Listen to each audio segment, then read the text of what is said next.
हमारे चैनल को सब्सक्राइब करें और बेल आइकन दबाएं। सुना नहीं तूने? बहरी हो गई? कपड़े उतार।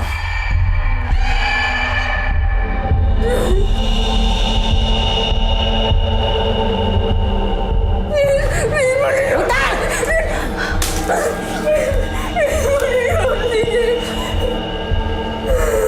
सुना नहीं तूने? कपड़े उतार कि मैं उतारूं? कपड़ा उतार और साड़ी पहन। कपड़ा उतार कि मैं उतारूं? हाँ? अरे अरे अरे अरे अरे अरे अरे, अच्छे बच्चे रोते नहीं। आज तेरी शादी है ना? हाँ? कपड़ा उतार, कपड़ा उतार। अगर तू 15 मिनट में तैयार नहीं हुई तो मैं तेरी आरती की शुरुआत कर दूंगी, समझे?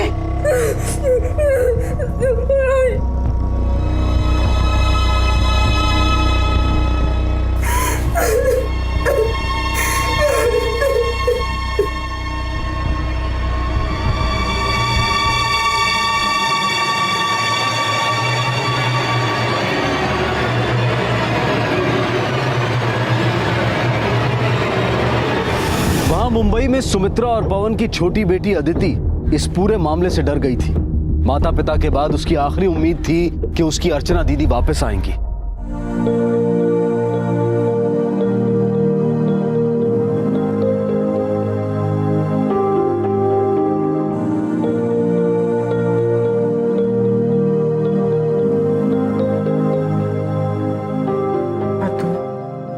तो उनका खाऊंगे गपोरी। देखा तू, मैं तेरे लिए पोहे बनाए हैं, तुझे बहुत पसंद है ना? चल फटाफट खा ले। और कल ना हम तेरी नानी के घर जाएंगे। तुझे पता है तेरी नानी के पास स्कूल से फोन आया था। मैं तब भी स्कूल जाऊंगी जब अर्चना ताई वापस आएगी।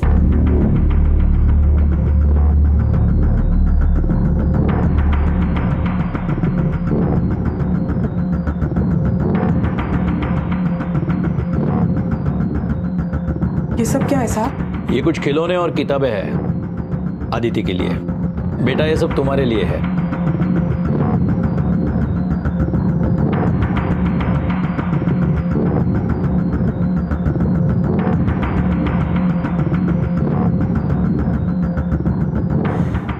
ऐसे दिन रात अपने माँ बाबा की फोटो लेकर रोती रहती है। ये अपनी ताई का इंतजार करती रहती है। मेरी तो समझ में नहीं आता इसे कैसे समझाऊं। अर्चना का कुछ पता चला साहब? अभी तक तो नहीं, हमारी कोशिश जारी है। हम यहाँ किशोर के बारे में पूछताछ करने आए हैं। किशोर तो बचपन से ही गर्म दिमाग का है। पवन और उसके बीच कुछ अनबन थी? साहब झगड़ा किस घर में नहीं होता, लेकिन कभी सपने में भी नहीं सोचा था ये सब कुछ इतना बिगड़ जाएगा। मेरा भाई मेरा आखिरी सहारा था साहब। कांडेल, ये पवन और किशोर के बीच में कोर्ट केस का क्या मैटर है? सर नासिक डिस्ट्रिक्ट कोर्ट में केस चल रहा है। जमीन और घर दोनों के ऊपर झगड़ा है। और सर मुझे लगता है किशोर के पास पवन को मारने का बहुत बड़ा स्ट्रांग मोटिव है। हमें उसे हिरासत में लेना चाहिए। नहीं कांडेल, ये अब तक सिर्फ हमारी सोच है। जब तक हमारे हाथ कोई स्ट्रांग प्रूफ नहीं आता हम उसे हाथ नहीं लगाएंगे। और अगर उसने सुमित्रा और पवन का कत्ल किया है तो अर्चना कहाँ है? उम्मीद है कि अब तक कातिल ने अर्चना को ना मारा हो।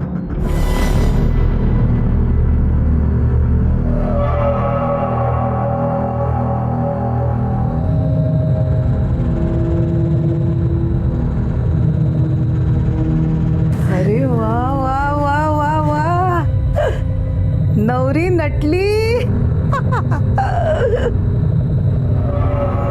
ऐसे अच्छे बच्चों की तरह मेरी बात मानती तो मार क्यों खाती? अभी मेरे हाथों से मुंडवले बांधती मैं। ये ले चल।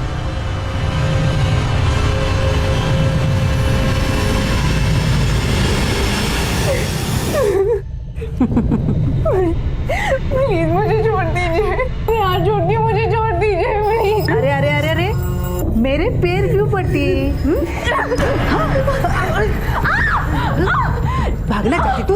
भागना चाहती है? हाँ? अभी एक बार किया ना इसलिए मैं छोड़ देती। दोबारा ऐसा किया ना तो मैं तेरे टांगे तोड़ के तेरे हाथ में दे दूंगी।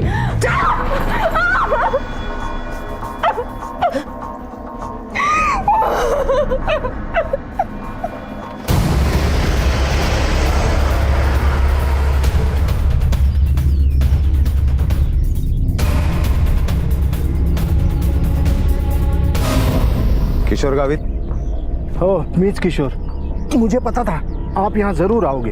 जब तुम्हें पता था तो ये भी पता होगा अर्चना कहाँ है? माझा काय संबंध साहेब? पवन गावित के घर पे धमकी किसने दी थी? मेरे और पवन के झगड़े के बारे में सारा गांव जानता है। किस बात पर झगड़ा? उसने मेरे साथ धोखा किया था।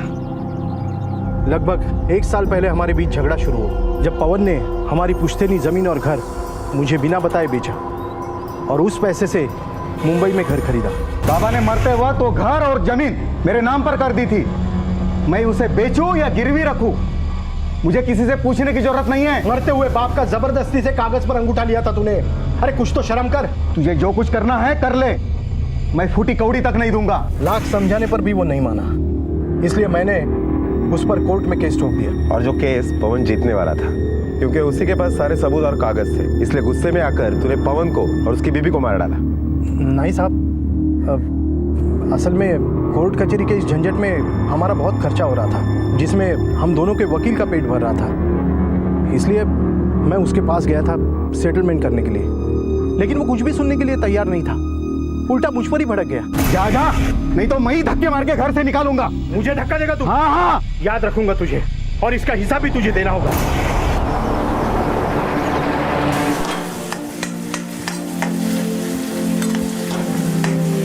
आत्या, ओ बेटा, पुलिस अंकल ने क्या कहा? कुछ नहीं। क्यों, क्या हुआ? मेरी अर्चना ताई कभी वापस नहीं आएगी?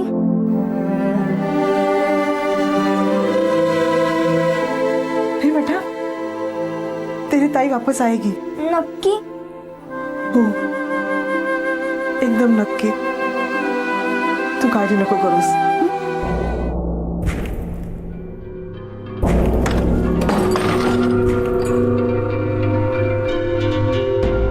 आपने जैसा बोला ना, वो सब बंदोबस्त किया मैंने। अब विधि शुरू कर सकते हैं।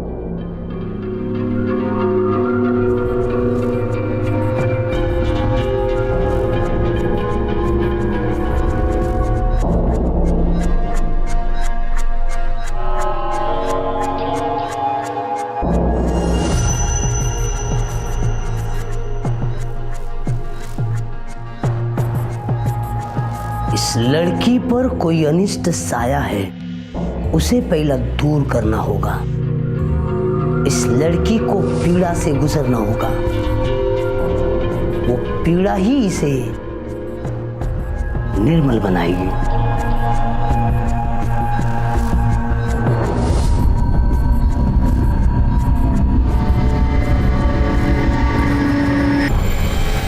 जय कालराज बाबा।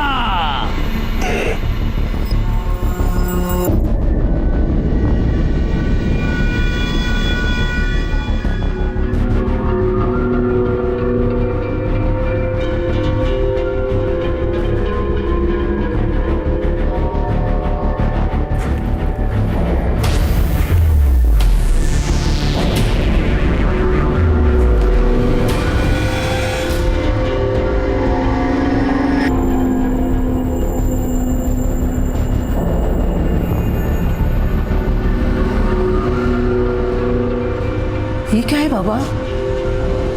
एसिड। एसिड?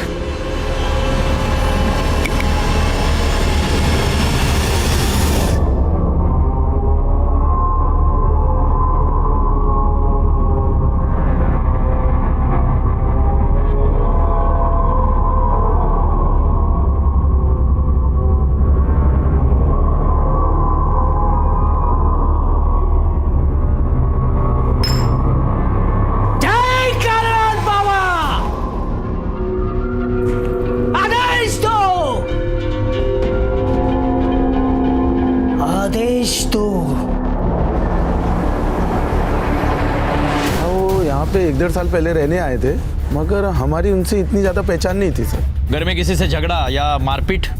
नहीं साहब, पवन गावित एक अच्छा इंसान था। लफड़ा तो उनकी बेटी का था, क्या नाम था उनका? अर्चना। एक दिन एक लड़का आया था, बड़े जोर जोर से लड़ रहा था। नासिक से आया था साहब, ये लोग भी नासिक के थे। अर्चना को मैंने किसी और लड़के के साथ 1-2 बार देखा, पर सोचा अपने को क्या करना है।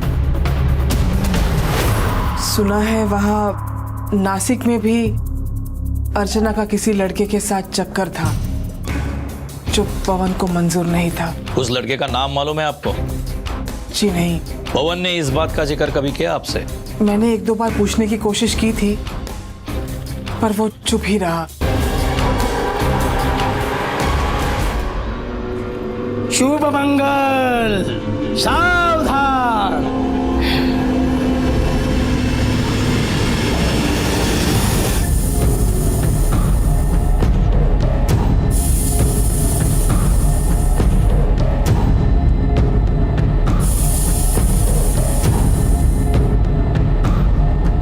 पहनाओ। लड़के को ढूंढना था जिसका नाम तक उन्हें नहीं पता था। पुलिस की इन्वेस्टिगेशन अब एक डेड एंड पर आकर रुक सी गई थी। किशोर पर नजर रखी जा रही थी लेकिन कुछ खास और पुख्ता हाथ नहीं लग रहा था।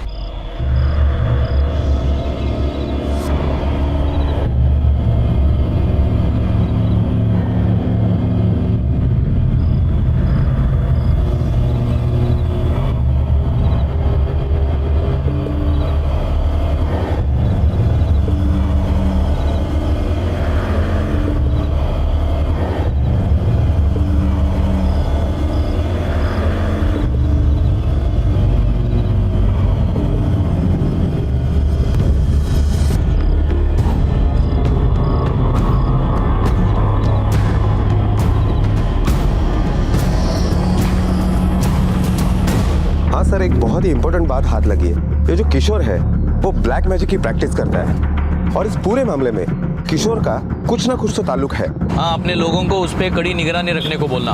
और हाँ, सरिता ने जिस लड़के का जिक्र किया था उसकी इंफॉर्मेशन गैदर करो। लेकिन सर अर्चना के मोबाइल स्टेटमेंट में ऐसा कोई भी नंबर नहीं मिला जिसके ऊपर शक किया जा सके, एक नंबर छोड़कर। जावेद। हाँ साहब, अर्चना नासिक में एक लड़के के साथ प्यार करती थी। नाम याद है उसका?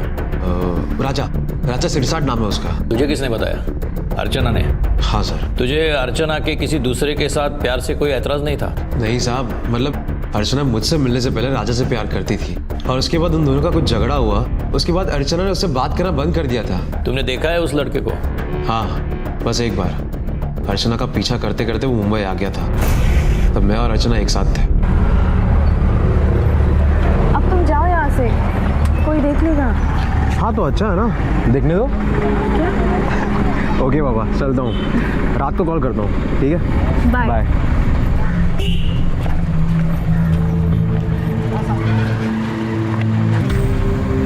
अरे वाह, बहुत अच्छा चल रहा है तेरा तो। यहाँ आए तुझे 1 साल नहीं हुआ और तूने दूसरा लड़का पकड़ लिया।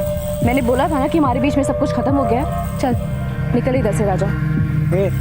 मेरी जिंदगी को रास्ते लगा के तू उस लड़के के साथ ऐश करेगी? राजा तू जरूरत से ज्यादा बोल रहा है। अब तो तुझे मेरी बात कड़वी लगेगी ना, क्योंकि सारी जरूरतें वो पूरी कर रहा है तेरी। अब अगर तू ज्यादा बोला ना तो चीख चीख के सबके सामने तुम्हारी सच्चाई बता दूंगी मैं। तेरी तो हिगड़ी निकालनी पड़ेगी।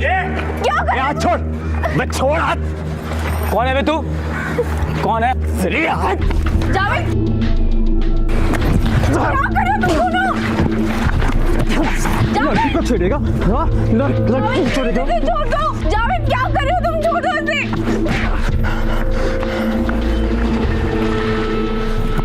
हाथ लगाना तूने मुझे, तुम दोनों को इसका हिसाब चुकाना पड़ेगा। चल, वो भी प्याज के साथ। अबे चल बे, बहुत देखे तेरी ऐसे। चल। उसके बाद कभी राजा ने अर्चना को तंग करने की कोशिश की थी? अर्चना ने कभी इस बारे में बताया नहीं। राजा की वजह से तुम्हारे और अर्चना के बीच कभी झगड़ा हुआ था? नहीं साहब, अर्चना उसको भूलना चाहती थी, बल्कि उसने अपना मोबाइल नंबर भी चेंज कर दिया। अर्चना का अभी जो नंबर है उससे पहले भी एक नंबर होगा, वो है आपके पास? जी हाँ है। सर, ये अर्चना के पुराने मोबाइल नंबर के रिकॉर्ड्स हैं।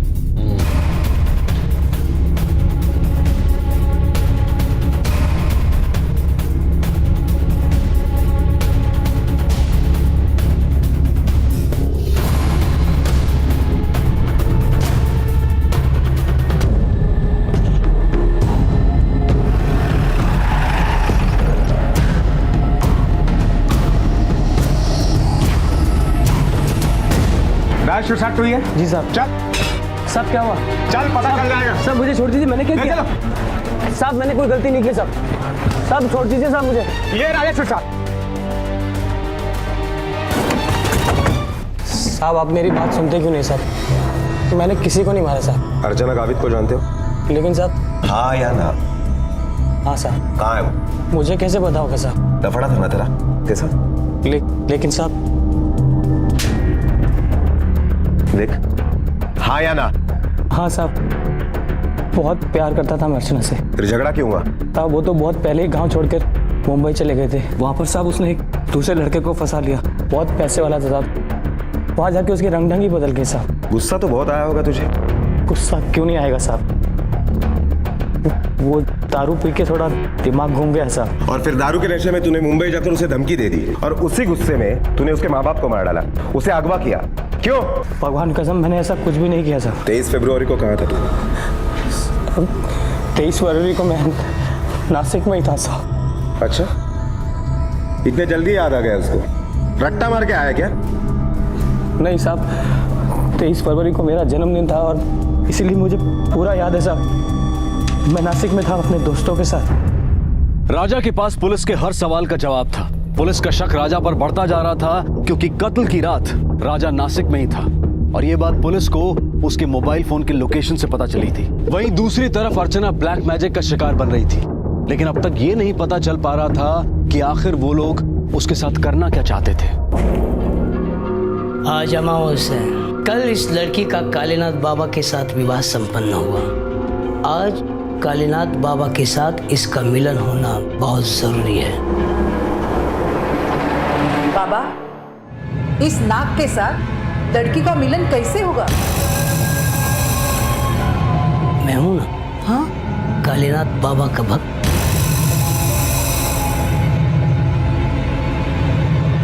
जैसे कालीनाथ बाबा की हर इच्छा मुराद भक्तों तक पहुंचाता हूं, वैसे ही मैं कालीनाथ बाबा की तरफ से इस लड़की के साथ मिलन करूंगा। मिलन कालीनाथ बाबा का ही होगा, मैं तो सिर्फ माध्यम का काम करूंगा। जय कालीनाथ बाबा।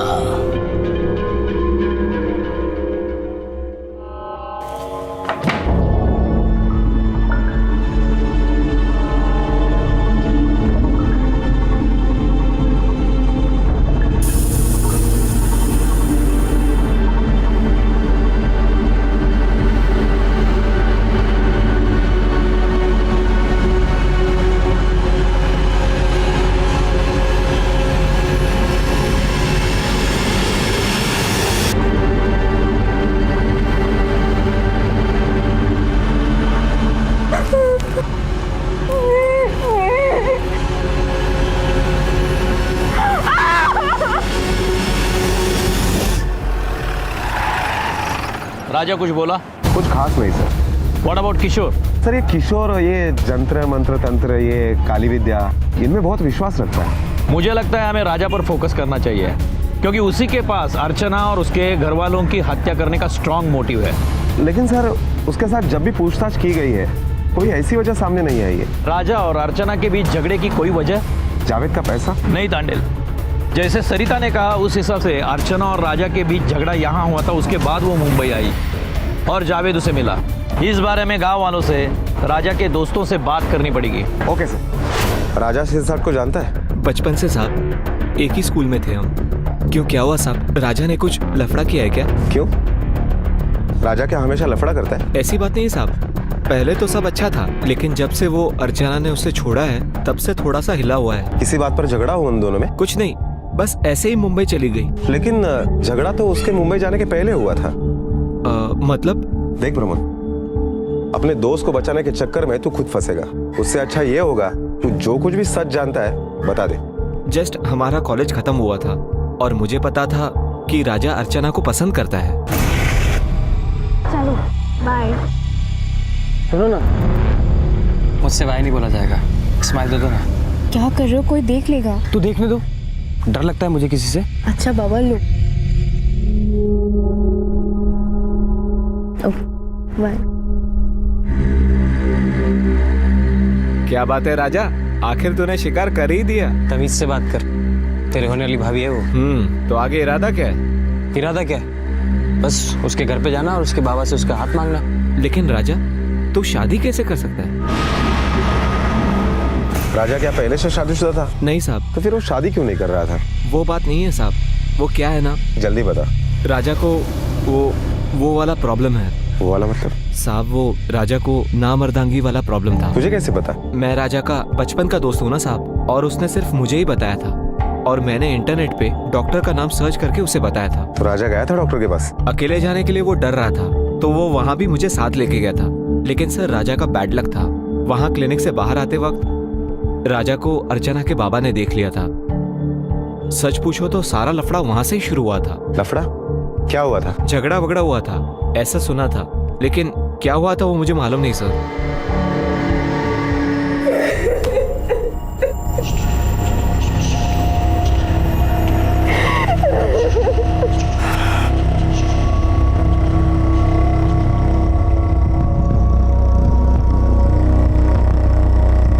रुक्मिणी भाई, अब तुम अंदर आ सकती हो।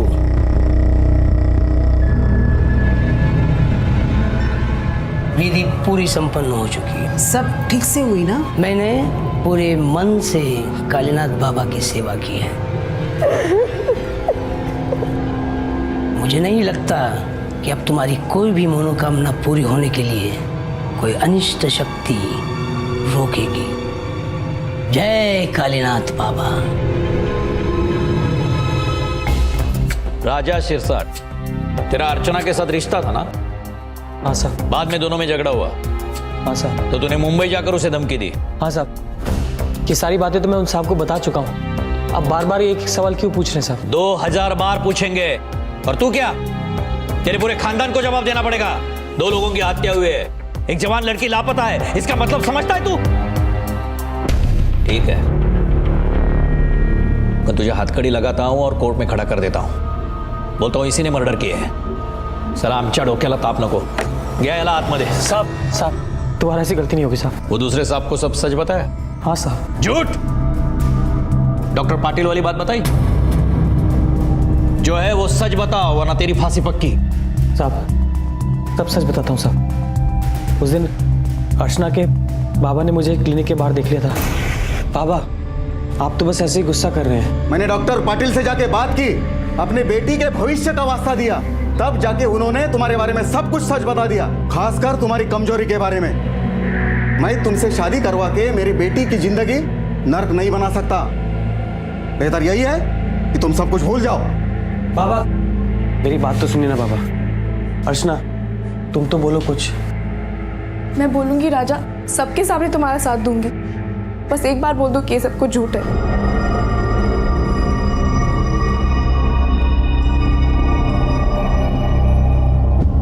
मैंने तुमसे सच्चा प्यार किया है राजा, और तुमने मुझे इतना बड़ा धोखा दिया। इतनी बड़ी चीज छुपाई तुमने मुझसे। मैं तुम्हें सब कुछ सच बताने कब? शादी हो जाने के बाद? मेरी जिंदगी बर्बाद करने के बाद? भगवान के लिए मेरा पीछा छोड़ दो और जाओ मेरी जिंदगी से। उसके बाद क्या हुआ? तूने अर्चना से मिलने की कभी कोशिश नहीं की? बहुत बार कोशिश की, यहाँ तक कि उसे जान देने की धमकी भी दी। जान देने की धमकी से कुछ हासिल नहीं हुआ तो जान ली तूने? नहीं साहब, ये बात मेरे लिए सदमे से कम नहीं थी। यहाँ तक कि मैं उसे भुला नहीं पाया था। मैं उससे बहुत प्यार करता था सर।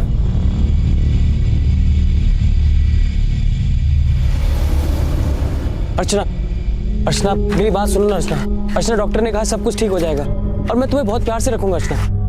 अर्चना मेरा रास्ता छोड़ो राजा। अर्चना मुझे एक मौका तो दो अर्चना। इसके बाद भी अगर तुमने मुझे तकलीफ देना नहीं छोड़ा ना, तो सबके सामने तुम्हारी सच्चाई का तमाशा बना दूंगी मैं। उसके बाद तूने अर्चना का पीछा छोड़ा? नहीं, तू उसके पीछे मुंबई आया और जावेद ने तुझे बहुत मारा। मैंने अपने आप को रोकने की बहुत कोशिश की थी।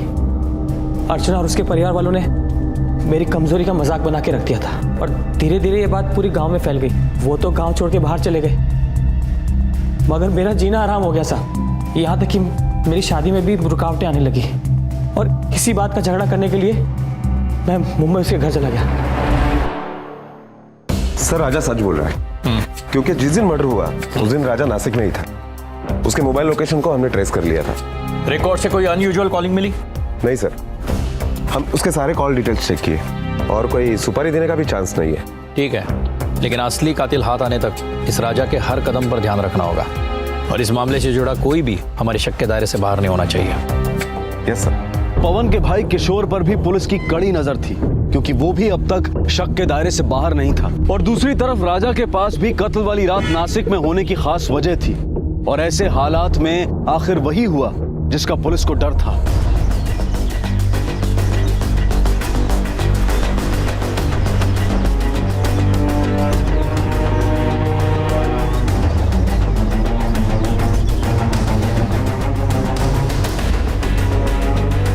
सर, लड़की की बॉडी है, सर कटा हुआ है। कोई आइडेंटिफिकेशन?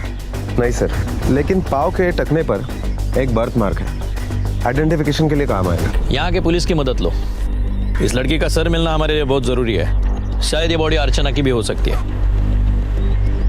और एक इम्पोर्टेंट बात सर, बॉडी पर हल्दी और कुमकुम के निशान पाए गए और पैरों की उंगलियों में लाल और काले रंग के धागे बांधे गए। अक्सर ऐसे धागे काले जादू में इस्तेमाल किए जाते हैं। Black magic.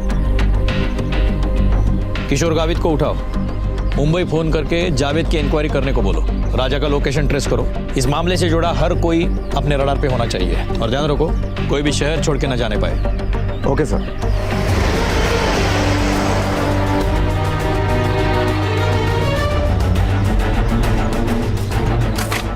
क्या हुआ साहब?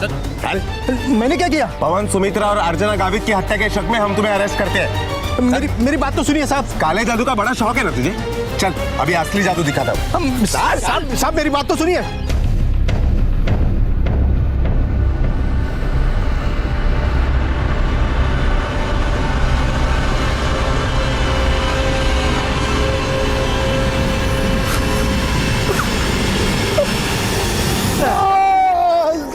साहब मैंने कुछ नहीं किया साहब। अभी भी सच बोले। पवन, सुमित्रा और अर्चना को तूने ही मारा है ना? नहीं साहब, मैंने नहीं मारा साहब। सर, अर्चना का पीएम रिपोर्ट।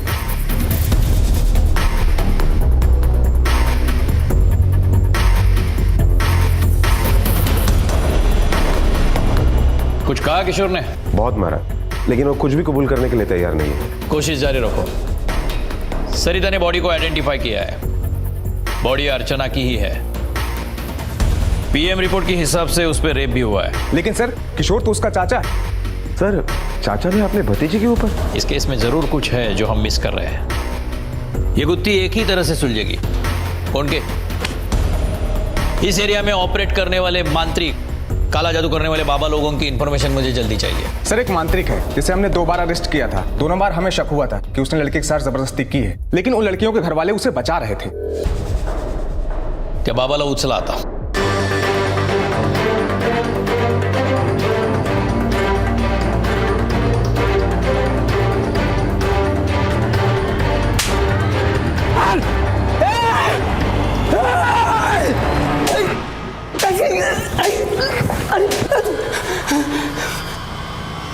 इसको पहचानता है?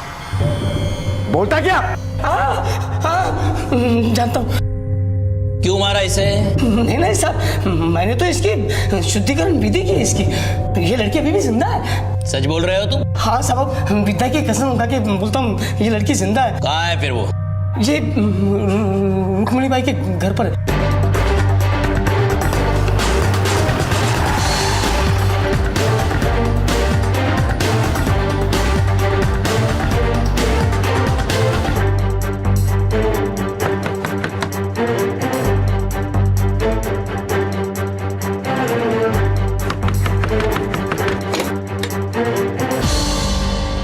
रुक्मिणी बाई। हाँ मैं हूँ, बोलो क्या काम है?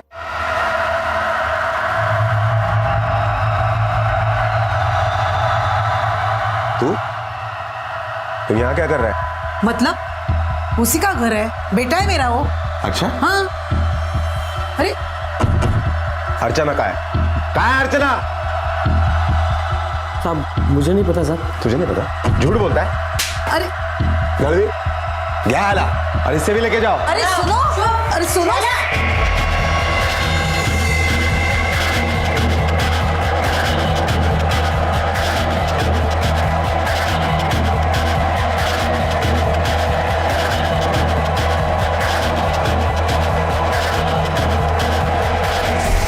देखिए साहब, आप गैर कानूनी तरीके से हमें इस मामले में फंसा रहे हैं। लड़की के लाश पे हल्दी और कुमकुम के दाग मिले हैं, तुम्हारे घर के कमरे में भी मिले हैं। हल्दी और कुमकुम के दाग मिले ना, इसका मतलब ये नहीं होता कि हमने उस लड़की को मार डाला।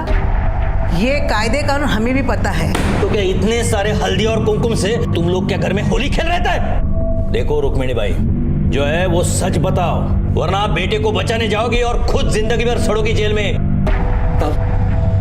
तब मैंने कुछ भी नहीं किया साहब। वो मेरी आई है ना, वही काले जादू के चक्कर में पड़ी रहती है साहब।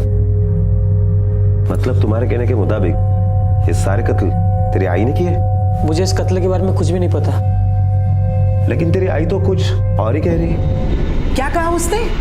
मैं काला जादू करती हूँ, लेकिन किसके लिए करती हूँ ये नहीं बताया उसने। किसके लिए करती हो? उसी के लिए। ना जाने कहां से ऐसी कमजोरी लेके पैदा हुआ मेरा कोख से। अभी आसपास वाले को भी मालूम पड़ गया उसके कमजोरी के बारे में। कहीं मुंह दिखाने के लायक नहीं छोड़ा उसने। मतलब उन तीनों हत्याओं के बारे में तुम कुछ नहीं जानती? कौन सी हत्या?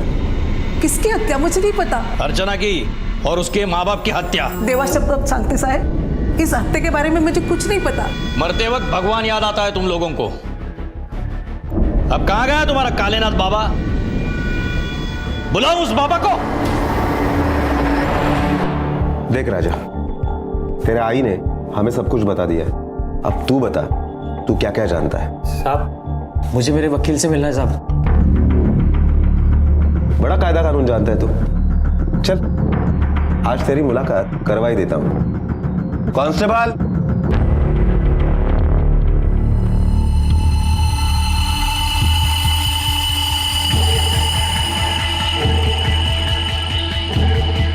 रुक्मिणी भाई, अब तो सच बताओगी या और किसी को मिलना बाकी है? अब इतना कानून तो आप भी जानती है। पहचाना इसे? हाँ साहब, यही है। इसी ने मेरी दुकान से 3 सूटकेस खरीदे थे। देखिए सर, बहुत बढ़िया बैग है सर। लेकिन साहब ये अकेला नहीं था, इसके साथ और भी एक बंदा था। अब तू बताता है वो कौन था? सच उगलवाने के और भी तरीके आते हैं हमें। बताता हूँ साहब, सब सच बताता हूँ। साहब, मैंने तो आपकी मदद की है साहब। बोल, और कितने सबूत और गवाह चाहिए तुझे? बोलता है कि हाँ, मैंने मारा उन तीनों को। बर्बाद कर दिया था उन्होंने मुझे, कहीं पे भी मुंह दिखाने लायक नहीं छोड़ा। और मुझे जब पता चला कि वो मुझे बर्बाद करके जावेद से निकाह करने वाली है, मेरा खून खौल उठा। मैंने तय कर लिया था कि अगर मैं खुश नहीं हूं तो उसे भी खुश रहने का कोई अधिकार नहीं है। और उसी दिन शाम को मैं उसके घर चला गया। मैंने पता कर लिया था कि वो हर शाम एक डेयरी से छाछ मंगवाते हैं। अरे भैया, ये छाछ लेके गवेद साहब के घर पे जा रहे हो क्या? जी हाँ। लाइए, मैं देता हूँ उनको। अरे डरिएगा नहीं, मैं उन्हीं का भांजा हूँ। वैसे भी आप ही का इंतजार कर रहा था, काफी मेहमान आए हुए हैं। लाइए, मैं उनको देता हूँ। पुलिस को खोल।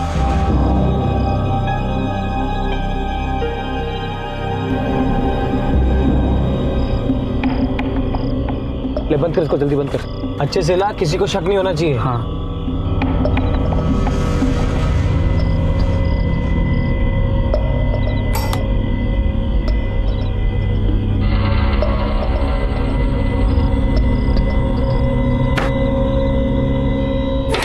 जी लीजिए छाछ।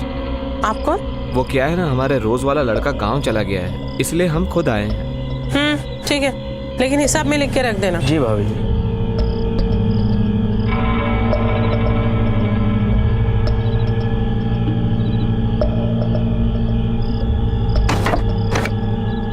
ओके। हाँ।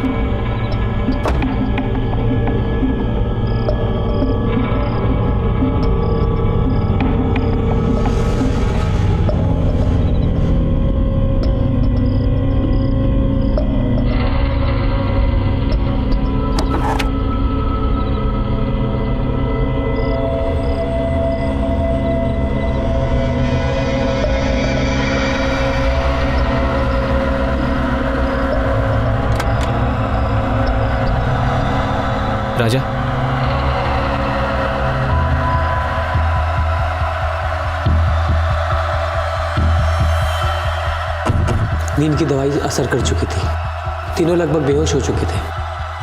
हमारा काम आसान हो चुका था।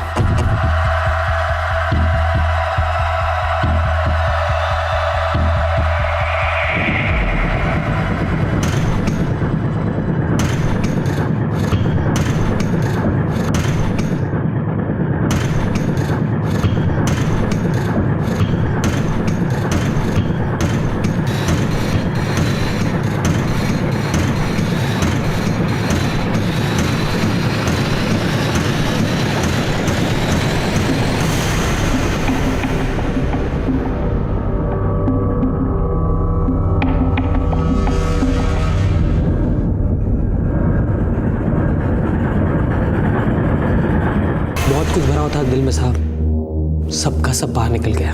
तुम चाहते तो अर्चना को वहीं मार सकते थे, उसे नासिक क्यों ले आए? बाबा ने हमको बताया अगर कुंवारी लड़के के साथ कुछ विधि करे तो राजा की कमजोरी दूर हो जाए, लेकिन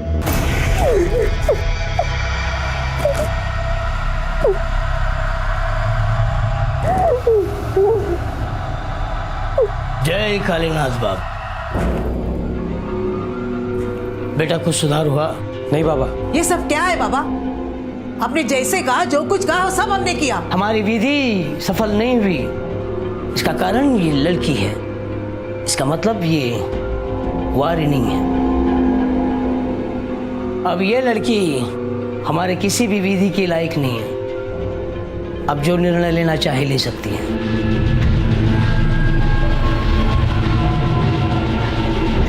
बुरी सोच का बीज कभी अच्छी उपज नहीं दे सकता। पवन ने अपने भाई को अंधेरे में रखकर पुश्तैनी घर का सौदा किया, अपने भाई को धोखा दिया। सुमित्रा ने अपने पति का भरोसा तोड़ा, सिर्फ पैसे के लालच में अपनी बेटी का रिश्ता करने चली थी वो। सबसे बड़ा गुनहगार था राजा, जिसने 3-3 जिंदगियां खत्म कर दी जिसका उसे कोई हक नहीं था। आज भी हमारे देश में ब्लैक मैजिक जैसी अंधश्रद्धाओं पर विश्वास किया जाता है और बाबा और तांत्रिक जैसे लोग इस अज्ञान का फायदा उठाते हैं। जब तक हम इन कुप्रथाओं के जाल में फंसे रहेंगे तब तक हम अपने समाज को आगे नहीं ले जा पाएंगे। विश्वास और अंधविश्वास के बीच एक लकीर है और उस लकीर को समझना बेहद जरूरी है। राजा और प्रमोद के स्टेटमेंट्स के अनुसार पुलिस ने अर्चना और पवन के सर ढूंढ निकाले, लेकिन बुराई के इस खेल में अदिति, एक मासूम बच्ची, पूरी तरह से अकेली रह गई, जिसका इन सब बातों से कोई संबंध नहीं था। अब उसकी बुआ सरिता ने उसकी जिम्मेदारी ली है।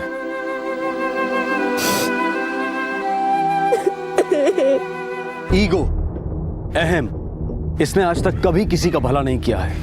अब मैं अनूप सोनी आपसे विदा लेता हूं, फिर मुलाकात होगी अगले एपिसोड में और खुलासा करेंगे एक और जुर्म का।